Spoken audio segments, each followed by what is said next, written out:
ಇನ್ನು ಎಕ್ಸಿಟ್ ಪೋಲು ಸಹಿತ ಅದೇ ಆ್ಯಂಗಲ್ ಮೇಲೆ ಈ ಎಕ್ಸಿಟ್ ಪೋಲ್ ಬಂದದ. ಅದಕ್ಕಾಗಿ ಏನು 375 ಇನ್ನೂ ಅದಕ್ಕಿಂತ ಜಾಸ್ತಿನೂ ಆಗ್ಬೋದು, 400 ದಾಟ್ಬೋದು. ಅದಕ್ಕಾಗಿ ಇವತ್ತು ಜನರ ಮನಸ್ಸಲ್ಲಿರುವಂಥ ಭಾವನೆಗಳನ್ನೇ ಇದು ಎಕ್ಸಿಟ್ ಪೋಲ್ ಹೇಳಿದೆ ಅಂತ ನಾನು ತಿಳ್ಕೊಂಡಿದ್ದೆ.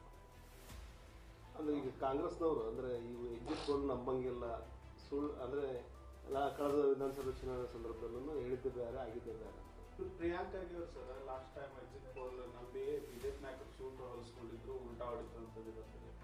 ನೋಡಿ, ಲಾಸ್ಟ್ ಟೈಮು ಎಕ್ಸಿಟ್ ಪೋಲು ಕಾಂಗ್ರೆಸ್ ಮೆಜಾರಿಟಿ ಬರ್ತದೆ ಅಂತ ಹೇಳಿ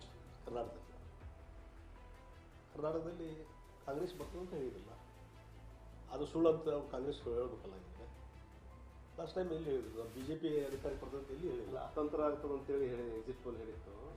ಬಟ್ 135 ಸೀಟ್ ಗೆಲ್ತದೆ ಕಾಂಗ್ರೆಸ್ ಅಂತ. ಅಲ್ಲ, ಅಲ್ಲಿ ಲೀಡಿಂಗ್ ಯಾರು ತೋರಿಸಿತ್ತು? ಕಾಂಗ್ರೆಸ್ಸೇ ತೋರಿಸಿತ್ತು.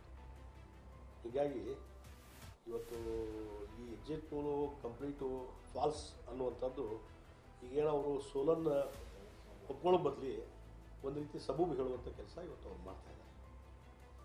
ಮತ್ತು ಇದು ಎಲ್ಲೇ 1-2 ಸಮೀಕ್ಷೆ ಪ್ರಕಾರ ಅದು ಬಿ ಜೆ ಪಿ ಮತ್ತು NDA ಅಧಿಕಾರಕ್ಕೆ ಬರ್ತದೆ ಅನ್ನೋದು 1-2-3 ಹೇಳಿ 1-2-3 ನೆಗೆಟಿವ್ ಹೇಳಿದರೆ ಅದು ಅರ್ಥ ಆಯ್ತು ಬೇರೆ. ಇನ್ ಜನರಲ್ ಎಲ್ಲ ಎಕ್ಸಿಟ್ ಪೋಲು ಎಲ್ಲ ಚಾನಲ್ಗಳು ಸುದ್ದಿ ಸಂಸ್ಥೆಗಳು ಏನು ಇವತ್ತು ಎಕ್ಸಿಟ್ ಪೋಲ್ ಮಾಡಿದ್ದಾರೆ, ಆಲ್ಮೋಸ್ಟ್ ಎಲ್ಲ 99% ಎಲ್ಲವೂ ಹೇಳ್ತಾ ಇರೋದು ಅದೇ. ಹೀಗಾಗಿ 1-2 ಹೆಚ್ಚು ಕಡಿಮೆ ಹೇಳಿದರೆ ಅದು ಬೇರೆ.